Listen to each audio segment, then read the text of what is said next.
Okay, so magandang araw po sa inyong lahat mga kapatid. Ako po si JDB, ang inyong abang lingkod. So pag-usapan natin ngayon, ito pong anak ni Pastor Ben Abante. O Benny Abante, congressman. Kaya lang natalo itong nakaraan. So isa siya roon sa 3 kongresista ng Maynila na mga nagsulong sa impeachment ni VP Sara. Nilusob ni Sara sa Maynila at kumbaga hinayaan ni Isko na bastusin yung mga kongresista nila ron, diba? Mga kaaway niya. Kagaya ni Joel Chua. Ngayon, eto hong si Princess, kung inyong maalala, galit na galit ito na inaddress yung mga pinaggagawa ni Sara tungkol sa tatay niya. So yung picture na nandiyan sa likod, yung background, yung nakalabas ang dila niya, hindi naman para mambastos yan eh.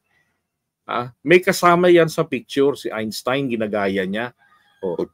Kaya lang, syempre, ginamit ng mga DDS, ginamit sa kabobohan nila, di ba, para makapanira ng tao. Ngayon, siguro nakita ng mga taga House of Representatives na okay etong gawing spokesperson kasi talagang walang kinatatakutan. Takpan ng inyong paninira ang kakulangan nyo sa serbisyo dito sa ating distrito. Diba? Hindi pa sila doon natigil. Naghanap pa ng dayo. Kala mo liga? May hugot?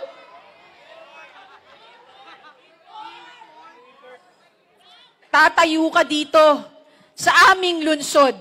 Tatayo ka sa aming distrito. Wala ka naman na ambag sa mga buhay ng aming mga kadistrito. Diba? So yan si Princess. Nang i-address niya no? Kumbaga ganti niya ron sa ginawang pambabastos ni VP Sara. Kami ni Angelito Arbon. Attorney Princess is quick mind like Yusek Claire. Very articulate. Tama. Kaya ang tanong nga could she be a Yusek Claire Castro 2.0? Tsaka ito, kapansin-pansin po. Merong matapang na talagang straightforward na sumasagot talaga sa office from the executive department, 'di ba? At nakita po ito nila na very effective na merong ganong klaseng hindi naman spokesperson si Attorney Claire pero somehow, 'di ba?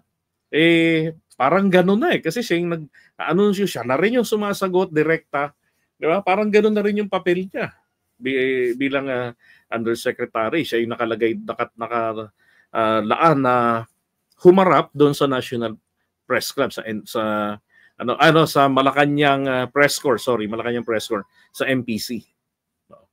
Diretso ang sumasagot, walang kimi-kimi, kahit na mahirap na sagutin yung tanong, di ba? Natututo na rin siya kung paano sumigway. Ganon. So ngayon, nakita nila yung magandang epekto nito para labanan yung mga fake news peddlers.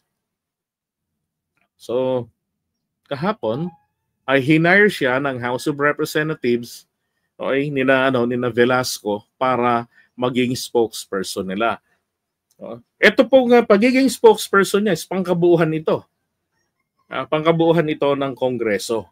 Halimbawa, mayroong mga committees na may mga iniimbestigahan, na so far ang development, lalo na siguro kung boring yung hearing, boring para sa mga ibang tao yung topic, di ba, hindi dinudumog ng balita, pero napakahalaga. So siya po yung isa sa mga magpapaliwanag, bigay ng update tungkol doon. Di ba?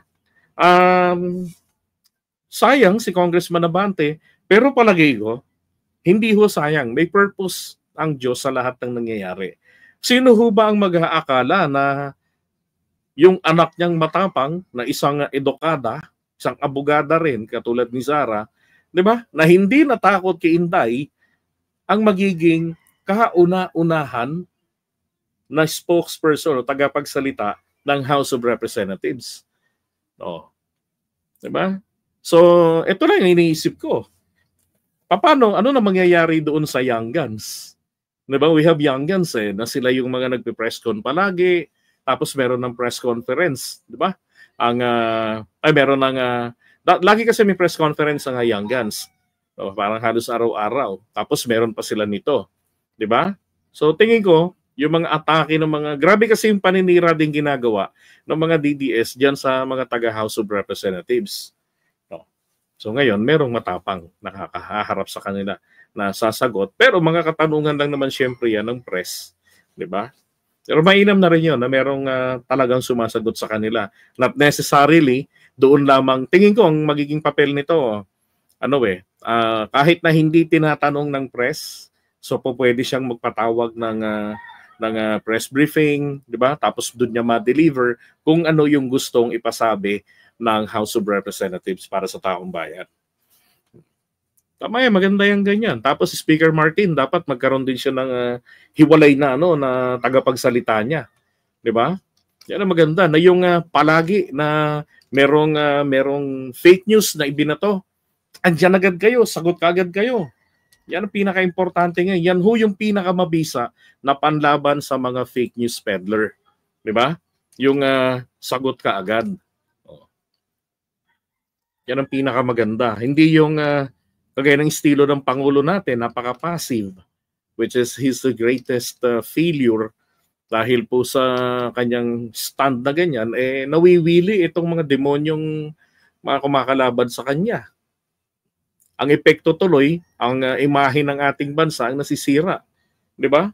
So mainam itong pagkuha sa kanya bilang tagapagsalita nila.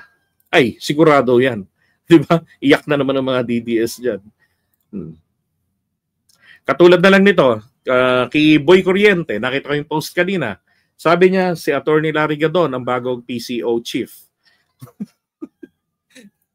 Wala namang ganung balita, walang corroborative news tungkol dyan.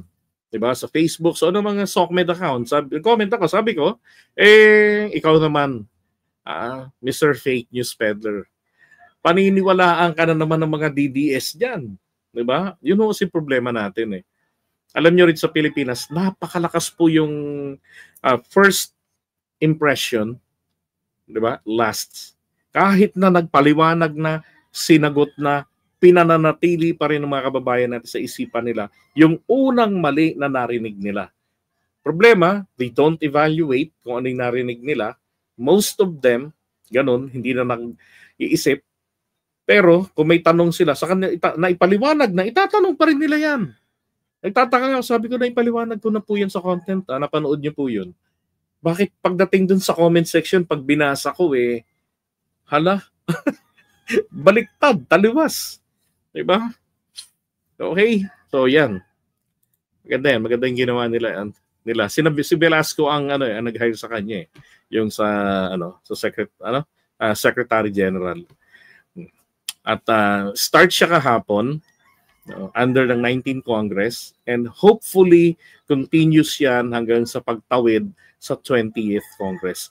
Wala namang makakagiba sa kanya diyan Diba? So, majority naman kaalyado ng ating Pangulo ni na Martin Romualdez. So, nako. Maganda yan. Okay.